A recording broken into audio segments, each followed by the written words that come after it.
post lunch, and we got some very interesting panelists who will not let you sleep, for sure. They have some powerful ideas to exchange and share with you. We always say in a business scenario, what has brought you here will not take you there. If you're not ready to believe and accept that, you're not going to be successful in the business. So this is what is going to be the underlying thought. How about coming up with a strategy in supply chain for the changing goalpost? So this is how the discussion is going to go.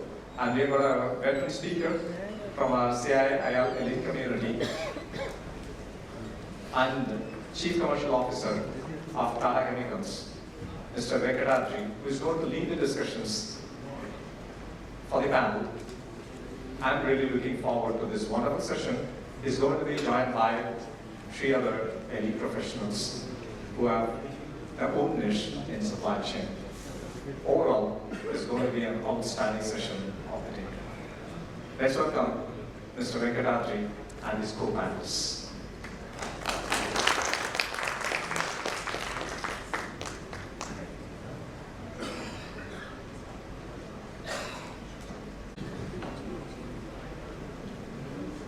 Good afternoon to all of you all.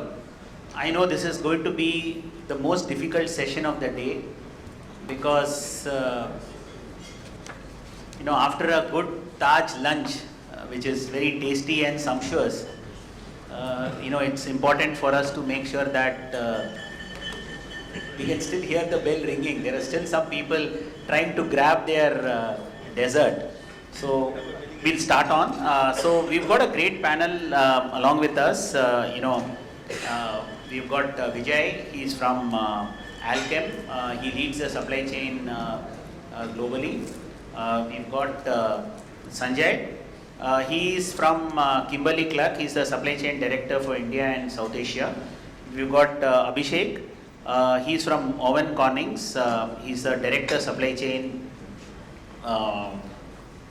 So to start with, I think the way we will structure is that each one of us will give a small context, and then we'll have a few questions that we will throw at each other, and then last 15 minutes we'll open it up for audience questions. So this is to make sure that you're also participating in it. As a starting point, what I would like to say is that supply chain is a very crucial function, is something that all of us sitting in this room believe in, because that's and in our definition that we all use as supply chain, it will include procurement, it will include planning, it will include distribution, the whole part of it, from end to end. How do we make sure that material comes in, material goes out, including vendor management and the whole part of it. Typically, this was a function which, like Mr. Mukundan said in the morning, used to be like, you start with sales and marketing, then manufacturing, and then, supply chain is there. And if something goes wrong, people remember supply chain. Material didn't come on time, then you call up the supply chain person. But I think over a period of time, supply chain has delivered quite a bit of value. A lot of bottom line improvements have come about to many companies in supply chain, especially in companies where you are a commodity. You get value from the right procurement and the right logistics. Now, what has also happened is that some of these shocks that took place in the last couple of years, whether it was the COVID, whether it was the Ukraine crisis, I think that's a time when companies realize quite a bit of importance of supply chain, because supply chain made sure that the business ran. And what also happened is that it became a board conversation. Before that, I don't think many boards would discuss supply chain, but because of that, it became a board conversation, and people, the whole concept of what you call as supply chain resilience started getting discussed. That how do you make sure that you are able to service your factories as well as your customers, whatever happens. What has also happened is that the expectation from supply chain is also very high, because everybody is expecting the team to come with cost effectiveness drive on a year, and with sustainability challenges that are being thrown about, it makes the life a little more difficult, and obviously to support it, digital has been a big help in taking us forward. So this is a short context setting that I'm going to request my three co-panelists to give their context about what they believe are what they see as challenges in supply chain, and what other important things that they would like to talk about. Yeah. Thank you, Venkat. As we started with, there was functions, various functions are there, but always supply chain never saw the day of the light until recently when we had COVID. And still I would say it is also on the leadership of all the supply chain leaders here to take the, I would say, to take their functions ahead by adding value to the organizations. Many times we underestimate the collective power which the supply chain can bring on the table. I can just give a few examples to narrate. When COVID struck the pharma industry, it struck every industry, it was so difficult to manage the entire supply chain management, because you had imports coming in from different countries. They would not come because either China, there is some restrictions put in. Even if the product comes in, it comes at a huge cost. Okay, and when it lands here and when you want to manufacture, you suddenly come to know that some of the manufacturing plants you could not manufacture because there were some COVID cases, and there is at least a 14 days of quarantine period where you can't actually assemble. So, and when you actually want to finally move the products to your warehouses, to your distributors, and then finally to the retailers, there were other restrictions like weather, like there was scanning, thermal scanning, all those kind of stuff was there. So this is one challenging environment I would like to share with you, where how Alchem, along with the collaboration with the sales and marketing team, okay, analyzed not only from the demand perspective, okay, how do we started thinking differently and trying to see that, okay, how the value of collaborating with our stakeholders can make it, okay. In the earlier section we talked about demand planning, okay. Now in my pre-COVID, the demand planning was that we would only ask the sales and marketing saying that what are you going to sell in the next 3 months and the subsequent 3 months. So 3 months was fixed and we would order accordingly. COVID changed things. Now what we are asking the sales guys is like, okay, what are you going to sell? That is okay. But tell me, what is your competition going to do? What are they selling? Is something happening at the manufacturing sites? We had people inquiring at manufacturing sites that what is happening. If they are not able to produce, if they are not able to import, can we do that in a very unique manner and make sure our products were available in the market? So I would not say it was demand sensing kind of a thing, but like talking to our stakeholders, our distributors, our partners across India, making sure that, okay, where the scarcity of product is, and we would go back to the sales team and say that, okay, because of these conditions, your demand will go 2x or 3x. Alchem is predominantly a antibiotic company, okay. We have 70% of the portfolios manufacturing antibiotics. During the COVID, what was happening? Who was having antibiotics? What was getting prescribed? Vitamin C, multivitamins, paracetamol, and this. So we immediately from a I would say perceived API or like perceived antibiotic supplier, we made sure that our focus is more on manufacturing vitamins, vitamin C, A to Z Gold, Apprise D3. These are some of our products which actually made waves, and we actually sold almost 3 to 4 times of the volumes that we would have normally sold. Okay. Zincovit you must have heard of Zincovid as a product, okay? Not manufactured by us, but I can tell you how did we take advantage. We just got to know there were plants shut down because there were COVID cases, and we tracked it. We clearly knew what was going to happen. Zincovid product is not going to be available in the market. We pushed our product. So that's what supply chain team in collaboration with sales and marketing and in collaboration with the external orientation can make things happen. Okay. Similarly is the case on the O2C front. If we talk on OTC front, we have 5,000 distributors across India. The distributors will send their orders on email and you would have your team processing the orders. We created a digital portal which talks about like an online portal where distributors sitting at home can send in their orders and we can clearly fulfill their orders. So those were some of the change management. I think the period of adversities, I think how the supply chain team came together, I would say hats off to all you professionals actually who did wonderful. I would say let's have a huge round of applause for all of you for delivering your best during those times. That was some examples.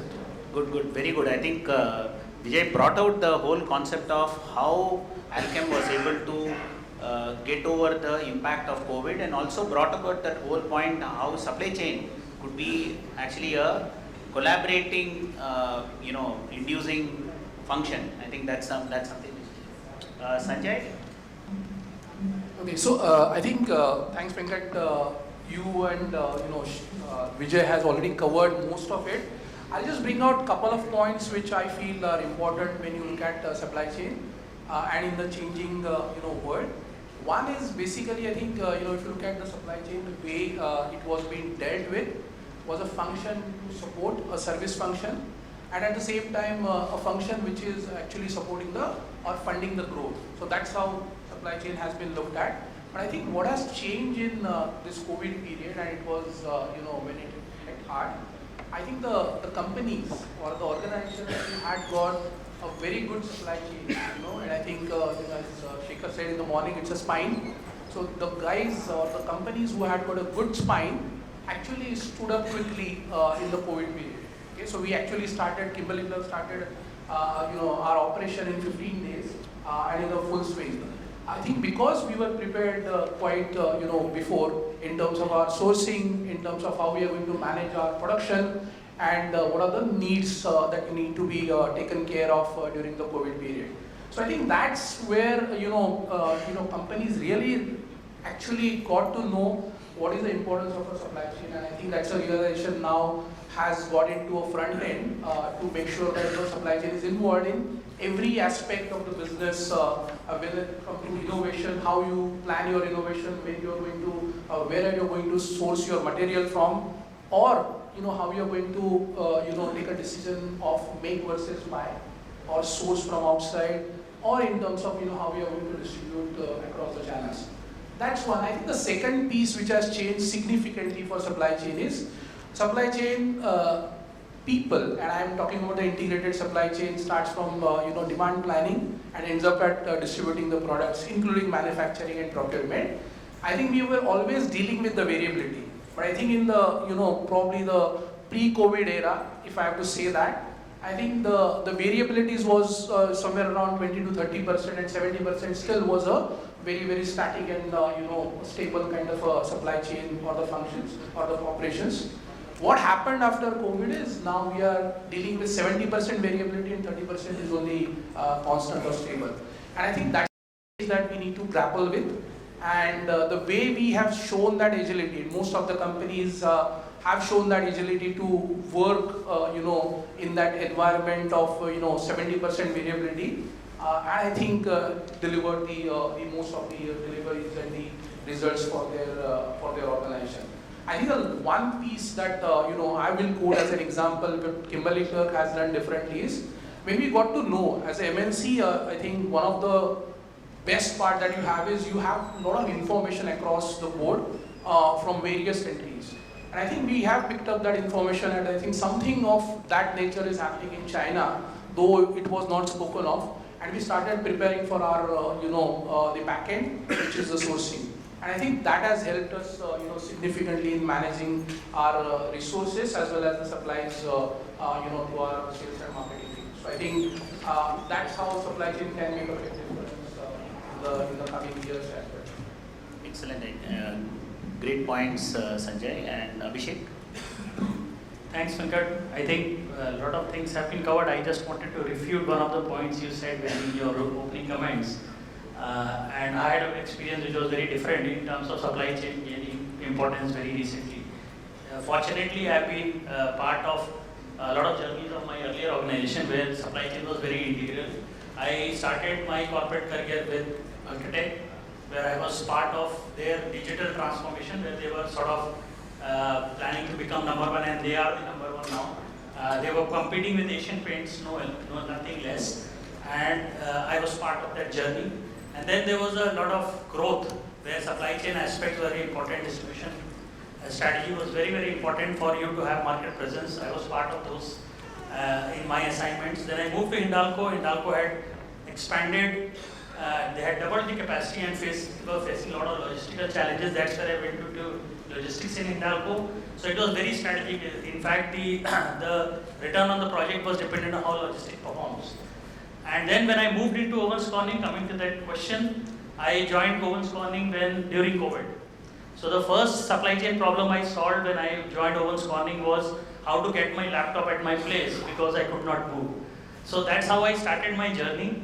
And I think a lot of the speakers before me have already spoken about. I'll just highlight a few things which I learned. There was problems which were very similar. I'm sure all of us have faced that. I think those were the times where I felt that the organization's values were tested, really. So if I talk about Owens Corning in particular, we are very much committed to our customers. So what kept us going was the fact that we wanted to make sure that our customer lines don't close. And that was the spirit behind it. And that led to a lot of innovative things that we tried. We had a lot of shipping issues. We are a global company. So you are sitting here, something is getting impacted in Europe, and how do you address it? Then there was a lot of part of caring. That is one of the values of Owens Corning, and I found that was very, very important during those times. How do you care about your own employees? What do you do for them? And not only your employees, your partners, your customers, in terms of ensuring well-being of the people.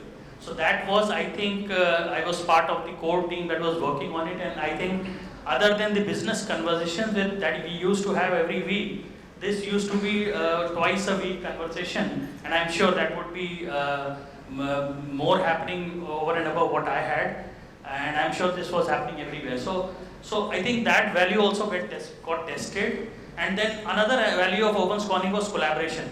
Again, that was tested to the hilt. It was collaboration not only within your organization and your own functions.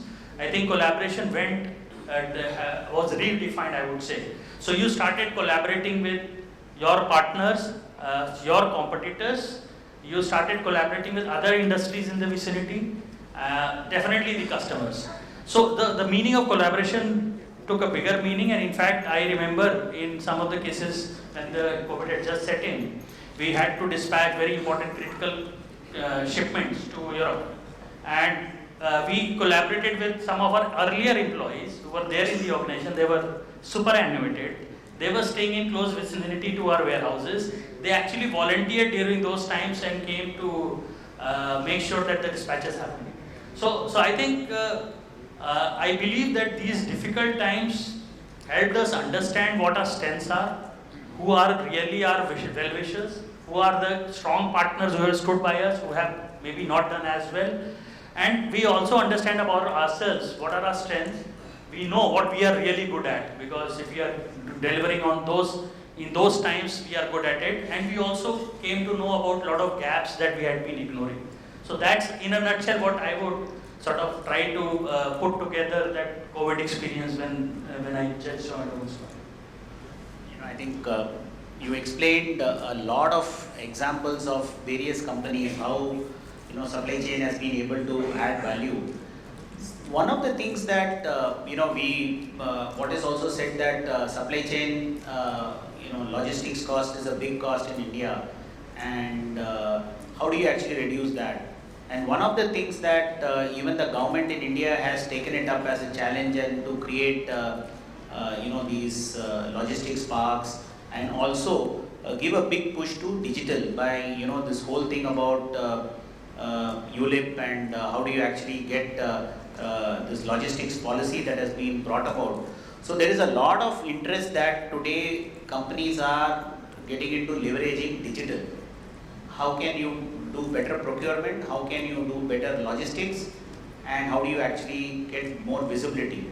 So on this topic, I would request Vijay to share how is it that your company has been able to leverage digital to be able to bring about greater efficiency and effectiveness.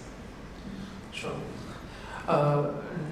For the Alchem, digital journey began way long back. Okay, I would say more than almost like close to 4 years now. I talked about in my previous note about creating a portal which was Alchem Marketplace, and today in our strategic roadmap, when we look at if we have to be a successful company year on year, what is more important is to not only be a B2B company, but how do we also go further and understand the further distribution, where exactly the product is actually moving. Are we actually able to know what's happening to our product when it moves? Okay, pharma also has something called as cold chain. How can we look into gaining visibility end to end? Today, consumers are even more educated. They know, okay, one particular molecule coming out of a particular company and they are priced at different MRPs from different areas. Okay, so the branded products are still, I would say, prescribed by doctors. So you know that in this current field there are many e-commerce players who have also come up. It's not that company could not think. So we have examples like pharmacies and other things.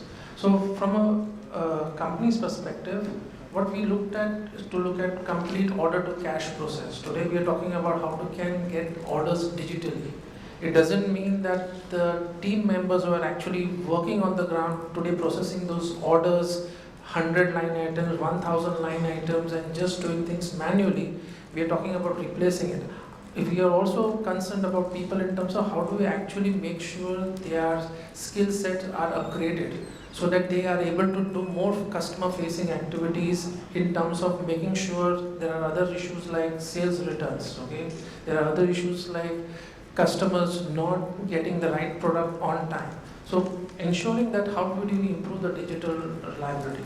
On a planning side, we are currently on a journey of making sure how do we look at complete integrated planning implementation, where we are not talking only from a demand planning and supply planning perspective, but also adding the perspective of like the financials as well.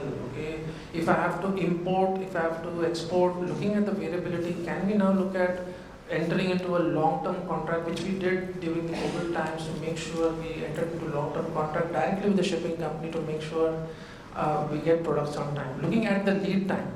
Okay, so many a times it so happens is like we look at cost as a variable. Okay, I'm sure many colleagues are here from the who exports their products into the different countries. Okay, but when you evaluate certain shipping companies basis the lead time and who is stronger, you will clearly come to know. So more and more, what we want our teams to actually, instead of like talking to forwarders and just trying to say negotiate and yeah we got a best price, can you also look at the lead time? Okay, does it take 30 days to go to US or does it take 60 days to go to US? And in that 30 days, can you look at how much extra inventory I need to carry just because I got a better rate? But like when you look at the higher inventory cost, so our digital journey talks about how we can leverage the external data, what's happening in the external world. We are talking about training our teams in terms of how they can understand the external perspective, not only, yes, negotiating is one of the activities, but understanding what happens in a different world of the entire logistics aspect, that is also more important. How does China's trade impact the freight cost in India? How does Ukraine war, how does this current Israel Hamas conflict is going to impact us, and then take proactive action rather than the air shipment cost getting escalated or sea shipment cost getting, looking at whether we have contracted rates across all regions for long term and all that. So these are some of the examples. At the same time, looking at from a, I would say, from a other perspective like the TMS, we are coming up with a digital TMS system. We are coming up with a warehouse management system as well to integrate all systems to make sure the data is utilized. We want our team members, our colleagues in the organization to understand and evaluate data and come up with good insight which can help reduce the overall cost rather than looking at only one element of the cost. So this is what we are implementing at Alchem as of now. Excellent, Vijay. I think you brought about how do you leverage digital by bringing in new systems within the company, leveraging the data, and more importantly, one of the critical points that you brought about is that how do you use external data, what is happening in the environment to actually help in taking better decisions, because most often than not companies build systems to look at internal enterprise data and analyze that, but what you brought about is that how do you take the external data from the market and then see what is to be done. Turning to you, Sanjay, one of the things is there that you as a company believe in getting the right products after it's approved. Now, this actually brings about the whole concept of sustainability. How do you make sure that you are on the right sustainable drive? And today, the supply chain, earlier, people only looked at materials which were cheap. And as long as you bought it cheap, it was good. Today, sustainability has become a big issue, and even if it is slightly costlier, you want to get the right material. And how is it that Kimberly-Clark has handled this whole area of right product, which actually helps in sustainability? Sure. No, thanks for the question, Venkat. And it's a very important aspect, of today's supply chain. And even the government is actually putting up a lot of actions into place, a lot of guidelines into place, a lot of rules into place to make sure companies are following that thing. But before that, I'll take a step back, and I think as a hygiene product company, we have a very high standards, for the materials that we use in our product. And I think there is a set of procedure that it goes through. It takes around 3 to 4 months minimum to get that material qualified in our system.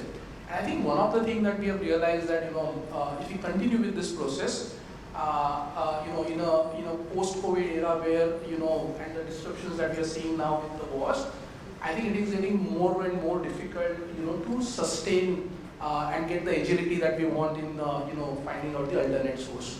Okay, so what we did is basically, I think, first of all, I think we started this work much before the COVID actually hit us because of different reasons. One is basically the cost, and we definitely wanted to have alternate sources and the local sources so that we can actually reduce the working capital for the company. So, and that has helped us significantly in driving that process, understanding that process well. And I think, then we had a discussion, being a global company, there are standard procedures. We discussed actually, with our global, teams to see that how we can fast track that process. And we actually, demonstrated what kind of a business value it can bring in if we fast track that process, and I think that has definitely helped us. The second thing that we did is basically, I think we did not start looking at the alternate materials only when it is needed. Okay, so that's a continuous process for us. So throughout the year, we work on the alternative materials, even if we have a trusted source of that material at present. And I think that's the another piece, which has helped us in the last couple of years, not only to to make the localization almost to the 50% of our source material, plus we are getting a good amount of benefit. And just to give an example, if you source any material from China, you have a 20% tax, okay, input duties, versus when you get it from say Malaysia or ASEAN countries, it is 1%. So I think those things are also very much important for us to take that decision and to drive that part. Coming to the sustainable materials, of course, I think what we are also doing now is basically looking at the suppliers who can implement those practices, those investments for us, and I think that's where I think that supplier collaboration is something that we are working on. In case of many suppliers who did not had that technology what Chinese manufacturers had, and I'm saying Chinese manufacturers because 70 to 80% of most of the material comes from China. But getting that technology in India for the suppliers is something that Kimberly-Clark also has invested in. So we actually got some of our experts from US to help the local suppliers to build that kind of a capability to deliver the products that they require. So that way, I think it's a continuous process that we are working on to make sure that we are ready for any kind of issue, and we don't stop just with the 2 supplier or when we say really multiply or the multiple suppliers, it is actually 3 to 4 suppliers that we work with. Thanks, Sanjay. I think you brought about the whole concept about how do you look at sustainable material, how do you actually identify sources. I'll add, one of the big challenges that, at a country level also we are facing, world level in sustainability, is that how do you get sustainable energy. Now, for sustainable energy, the whole concept is now, going behind EV. So, for example, how do you get lithium? How do you get cobalt? That's one big challenge that the world is facing, and hence that is a job of supply chain. The second important thing is that today everybody is looking at biomass as a source of energy. Now, obviously, there are challenges in sourcing biomass at a cost-effective location because biomass is spread all across the country. How do you actually source it at a cheap price? So clearly, I think these are challenges that as supply chain teams, we all would be facing it. And one of the best ways to handle supply chain challenges is to have the right quality of people, right talent, right capability. And given that there is a lot of change that is happening, the expectation from supply chain is changing. I would like to ask Abhishek, saying that what do you think are the traditional talent requirements in supply chain, and what do you think are the future talent requirements of supply chain? Thanks, Venkat. I think very relevant question, and I would like to link it to the term Jugaad here. So I'm sure that it will take a lot of effort for ChatGPT to come with a Jugaad algorithm. So that's what I believe in, and that's where people, whether we like it or not, are going to be very important. But you rightly said, because there are traditional ways of doing our HR practices have a legacy. And that is going to change, not only for supply chain, I would say for most of the organizations. And in India in particular, there are a lot of trends emerging. I would just like to highlight a few of them. I was just reading the latest salary report for India, and to my astonishment, I noticed that for the first time, manufacturing is expected to have the best salary increases, which is very, very unusual, I would say. And the reasons are obvious. I think somebody talked about the government support, and so a lot of schemes are being launched, PLI scheme is in place.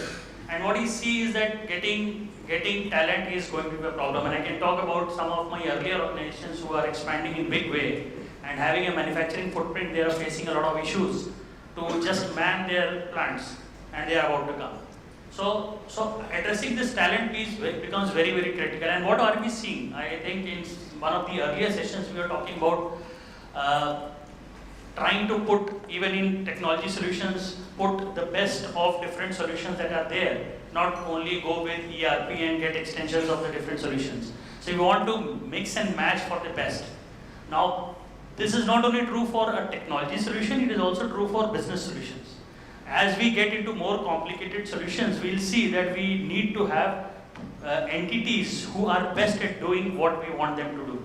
And most probably we'll find that our own organizations are not fit enough to do it. So we'll have to collaborate. And what's going to happen is the structure of our doing business is going to change.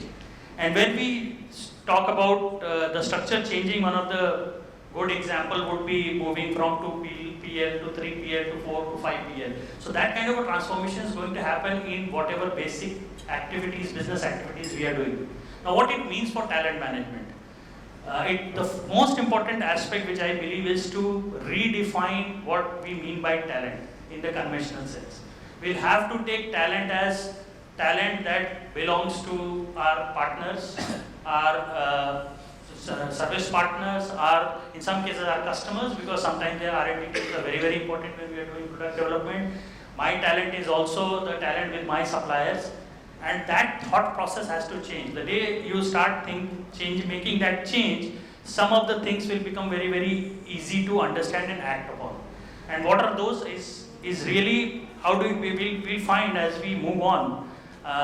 The market is changing. There is a situation of super specialization. Now, creating that talent or that capability within the organization is going to be a problem. If I want to put somebody who is an expert in, say, rack design or is very good in logistics, it's very difficult for me to do. But if I go collaborate with somebody who is providing logistics services to 10 different industries, he will be able to provide me that talent. So it's better that I take that, but I will have to manage it. How we have been doing the contracts, we put all the onus on our service partners, that I will just bear the fruits of your labor, and that's it. In fact, even if you mention the number of people are very reluctant that later he will come and say that your requirement has changed, I want to increase. So we have to get out of that thought process, because their talent is your talent and your success depends on them. So whether you like it or not, even if you are having a 3PL contract, it is very important that you contractually force yourself to be part of the recruitment, the retention decisions, and also rewards and recognition of these people. So the involvement has to change, and that change begins from change in mindset. Now, once we start doing it, then the second problem comes is the inclusion. So you might consider everybody as part of your team, but how do you include them? We are still, in most of the organizations, are finding it difficult to include even the stakeholders that are within the organization. So this is a big challenge. So my suggestion would be that in your own organizations, we are talking very actively about inclusion and diversity. As supply chain people, it is our job to let our HR know that by inclusion we also mean a lot of people who are there in my supply chain and ecosystem. And wherever possible, you should make sure that they are getting included, not only limited to rewards and recognition, but also limited to any other activity that they are doing. And I can talk about one of the sessions I had last week. And we were speaking to one of our logistics service providers, and he gave a very good input about diversity. So he said that they have put female container drivers, and we just asked them that, do you see any issue once a female drives a container truck? How does it is good or bad? He said it's very good, and the reason was that when a woman is driving, the RTO will not trouble her. The other drivers are cautious, they just give way, and he says that my turnaround time of trucks is increased. So once you expand the scope of your discussions with your partners, you will learn a lot in that inclusion and diversity, and that's where we need to engage and involve more. So I think, and the third part would be that we have a lot of conventional process of HR, which is appraisal, mid-year appraisals, some quarterly discussions. I think we'll have to, this is all redundant and we'll have to get out of it. Look at how supply chain works. What you do in the first quarter of the year, by fourth quarter, it would seem that it was not a good job, maybe you missed a few things. But does it mean that the team who delivered or the person who delivered is not worth celebrating? And that's where the end year or even a half yearly review will not do justice. So it's more about managing your talent every day. You do something good, you celebrate, you reward. I can talk about Owens Corning. In my team, the people directly reporting to me, I think by end of the year, they would be getting at least 50% of the bonus as rewards and recognition throughout the year. And that keeps them motivated, because you're not waiting for something great to happen. So that's something that we'll have to practice more often, more so ever, because the shelf life of the talent is going to become smaller and smaller. We are getting Gen Z in and supply chain is not an easy function to work in. You have to get used to people staying in your organization for shorter duration, but in that duration you have to get the best, and that means that we have to change fundamentally the way we handle our teams. So these were the few thoughts that I had, which I thought might be relevant as we move ahead. No, thanks Abhishek. I think you brought about a very critical point that we must look at talent as not what is there within the company, but look at it as end-to-end, both including our suppliers and vendors. A couple of changes, requirements that are also coming up in the area of talent is obviously today in the area of supply chain, everybody has to be digitally savvy, like in most other functions. So that's one big requirement. Second is understanding some of the sustainability requirements have become very high. Earlier, that was not a big need. And third important area is there that today, since supply chains have become far more global, to understand the larger ecosystem and how something going wrong in some part of the world can impact us. I think that's something which is happening. And one of the good things that I should really call out here is there that I think 30 years back or 25 years back when we all started our careers, there were not too many colleges even offering a separate curriculum on supply chain. Today there are a lot of colleges which are actually talking about it. That's a good thing. And CII Logistics, Venkatesh and team is actually encouraging a lot of college students to work on supply chain projects, which is also a great thing. Now, in the balance around 6 minutes, what I'm going to ask each of the panelists to take 2 minutes and just speak about what do they think are the future challenges for supply chain and what is it that should be our response. These are my views. I feel that the future is full of uncertainties, and we have to make sure that we are always ready to mitigate those uncertainties or the risks that we actually are going to face.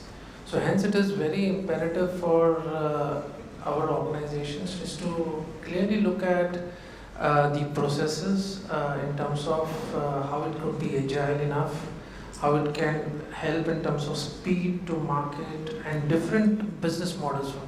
Venkatesh just talked about like what has got our organization here. It doesn't mean if you continue keep doing the same thing, it will not take you there. So hence I think we should continuously look at innovating things, bringing in, not shying away from the digital revolution that is coming into the supply chain space. And I would say we are fortunate enough that there are many startups who are coming in this space trying to disrupt the way we are trying to do it. The only thing is, yes, if we can just understand things, collaborate things well, I'm sure we could also be one of the levers where I'm sure supply chain could be a function which can definitely look into scaling not only from a top line but also from a bottom line. What we need to understand is like we also, supply chain professionals also need to understand business. Today it is about a particular KPI, but that particular KPI, whether it is delivery reliability, whether it is forecast accuracy, has to also get linked to the business. It is as good as what the sales guy is feeling. It's as good as what the production team is feeling. It is also like we all have constraints, and including supply chain team has constraints. And the other most important aspect, which is one of the things, is definitely cost. Cost is definitely going to be a critical game changer in the entire ecosystem.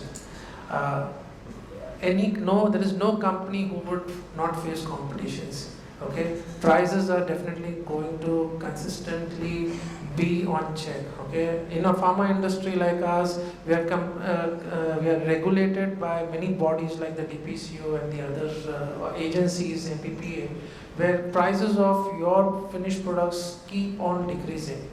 And it is not that your raw material prices or your logistics costs will keep on. So we have to continuously look at ways in terms of making sure that, because ultimately we are also answerable to our shareholders, how we can deliver that particular value by optimizing our processes and building in new technologies, and also investing in people in a way where we can continuously look at training and developing them to take on the next challenge. Yeah. So, thanks, Venkat. A couple of things I'll make a point. Quick points is, as I mentioned, I think we should definitely expect the variability in our businesses, and hence the supply chain will be much higher versus what we have seen. So I think how can we build that mindset within our teams to be ready and keep preparing for that variability all the time, is something that is going to be very, very important. And I think this variability is going to hit everywhere, right? From the way you predict your demand to the way you actually supply your product or distribute your product, to your customers. And just to talk about a couple of things, like for example, in future, the sourcing will be different in a way that you can't just keep on negotiating with the same suppliers for the same materials and you start, you keep getting the value. I think what you need to do is collaborate with them, do the innovation, the backward integration, the innovation with them to make sure that we keep getting that value around here. Similarly with customers, I think the overall, the role of a supplier and a customer is changing significantly. And the example is, I think for example, when we supply the products to Amazon, there's a model called as a last mile delivery, where you actually pack the product into the packaging that you get as a consumer. And I think that was not a role that the manufacturer or supplier was playing earlier. And this is going to be the future. So be ready for innovating on the customer side also. And I think the roles will keep changing, the responsibilities will keep changing, and you should be ready ahead of the time to build that capability in your warehouses, with your people and your team. And the last part is, I think, the way you look at the data. I think, many times, and fortunately, unfortunately, and I think, the Ashok Leyland example, what he said is, basically, if you have a tool which can predict the demand well, I think that is something that, any company will put, multi-million dollars over there. But it is not there. And I think, hence, we need to make sure that you draw that kind of a relationship, that kind of a trust through data, and make sure that, you collaborate internally with your sales and marketing team, business team, to make them aware of the challenges that you will end up in terms of cost, make it a cost problem, and make sure that they participate with you in terms of driving that efficiency within supply chain. So these are the three things probably we all need to work on to make sure that we stay ahead in the game versus competition. Thanks, Abhishek.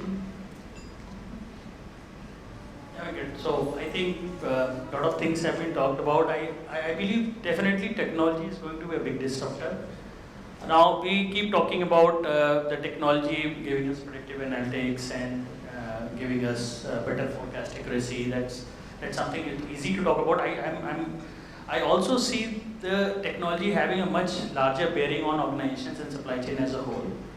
Most of the, as a general rule, most of the mundane repetitive tasks will ultimately be taken by technology. We are very near to that point. Now once that happens, we have to actually see what remains of the work that we do as an organization, and also as supply chain. Now, if we are talking about processes, some of the processes they are easy to automate. What remains requires human intervention or decision making. So, even if you have the analytics, there is a large behavioral part that goes into decision making. So, I think coming back to keeping your supply chain organizations ready for that change, you have to really work on people and yourself. Once you have all the analysis, how do you really take a decision? That requires a lot of courage. There is a lot of intuitive sense which will not come from technology. So how do you do that? The second part is the purpose. So very seldom we find that a lot of organizations today are talking about purpose. Some have them, some don't. But I believe that as the technology sort of takes over all the mundane tasks, we get out of that day-to-day hectic work that we do daily. What will keep us anchored to whatever decisions we are taking, whatever work we are doing, is the purpose that is there for the organization. So fundamentally, as leaders, we need to interpret how the purpose of the organization translates into strategy and what we are doing on a day-to-day basis. With this will help us decide what we need to let go as the technology matures and what we need to retain and be really good at. That will give us a competitive advantage and a reason for us to stay alive against competition. So that's something which is new, but we need to be aware of it. Thanks, Abhishek. I think we've got around 13 minutes more, and I would like to request the audience to ask questions. My request would be keep one question at a time, and if you have a specific analyst you want to ask, you can call that out. And I'll also request my co-panelists to keep the answer short and sweet so that we can give more opportunity to questions from the audience.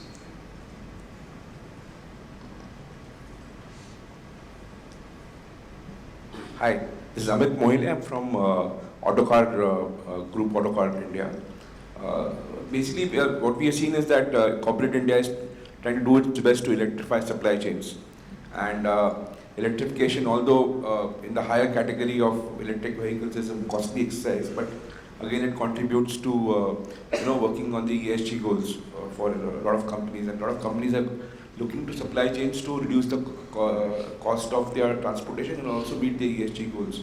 So in that sense, I just wanted to understand and develop a perspective that how is it going for you in your own respective spheres? Yeah. So ESG goal is actually mandated and for every public limited company as well.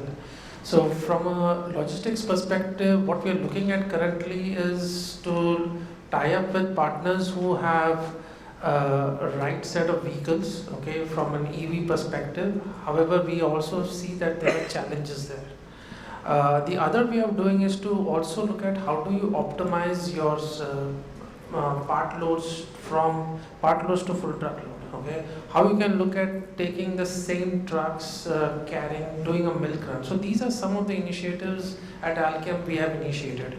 Coming to EV deliveries, that is only available in few parts of the country as of now. So currently we're tying up with few of our partners which are available like porters and other things to make it happen. But definitely that's one of the goals for us to see that, okay, how do we take a plunge in this ESG goals, because internationally our customers are also asking us the same question, is saying that how are you helping us reduce the carbon footprint for our organization? And as a supplier, I think this is one of the asks. So from a shipping company point of view, like we ship a lot of containers out of US, Australia and other things. We are also tied up with companies like Merck's, where they talk using methanol as a fuel for transporting goods. I think that definitely would help us in a long way to actually set up and help our customers achieve their goals as well together. Thanks, Vijay. We'll check for more questions so that we give more opportunities. Yeah. Hi, I'm Subramani from Siemens. Thanks for this panel discussions, are really helping a lot, and thanks to the CII. Question is that, so I'm from shared service Siemens, okay. We all talk about the lot of sustainability topic on day-to-day right now. I think we spoke about also here. So in the shared service, how we can track the sustainability in terms of, having the B2B domain. So we do also work for a lot of industries in terms of, B2B. So how we will track the sustainability for such kind of industries I'm talking about? It's not about the factory setup, where the shared service, how we can do that. Sure, it's a great question, and I think all of us can participate in sustainability. I think and it has to be an organizational drive. For example, I think a lot of the tech centers that we run and we see across countries also use a lot of power. I think, and one of the things that you can do is see how you can get a green power. Use the solar power or some kind of a PPA power. Which we can use as a green power. That's one. The second thing is I think I will not take that credit, but I will give it to the person from Uber. He said a very good thing. I think a lot of us are now started working from home, but at a point of return, there will be a time when we'll return to office. Okay, and many of such offices have a transportation is from the railway station to the to the office or from home to the office. And I think there are so many vehicles, not only in Mumbai but all the other cities, who comes to the office and has a problem of parking and a lot of the things. Why can't we look at the buses being used as a as a mode of transport for the offices? That happens in all our practice, right? So why it can't happen in in terms of this thing in the offices? So that's another thing that you can use. The third most important thing is how you judiciously use your resources, and any resources that you take has an impact on on the environment, and those resources reduction and keeping it simple in terms of say for paper, how you can make the paperless offices something that you can work on in the office environment. Yeah, so I'll just add to it. I think when we talk about sustainability, we confuse it with the larger aspects. We miss even ESG, the S stands for social. So there is a large part even in services industry that you can do on people.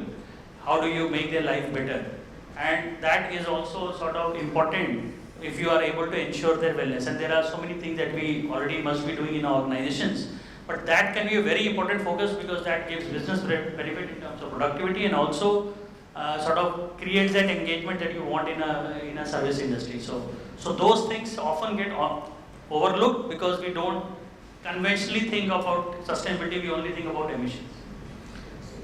This table seems to be the most productive table. The third question from the same table. Yeah. Okay. So I have a question. Yeah, sorry. Sir, you spoke about you don't want to have a negotiation with same vendors again and again. That means you are trying to identify alternate sources, right? But there is also a strategy wherein people are trying to consolidate your vendor base, right? Because there is efficiency there, right? So how to have a balance wherein you are at one hand you are talking about consolidation, another hand you want to have alternate sources. So how to have a balance between these two things? Yes, I think, so what I said actually, I'll clarify again, that you can't get the value out of a vendor from the same vendor negotiating every year.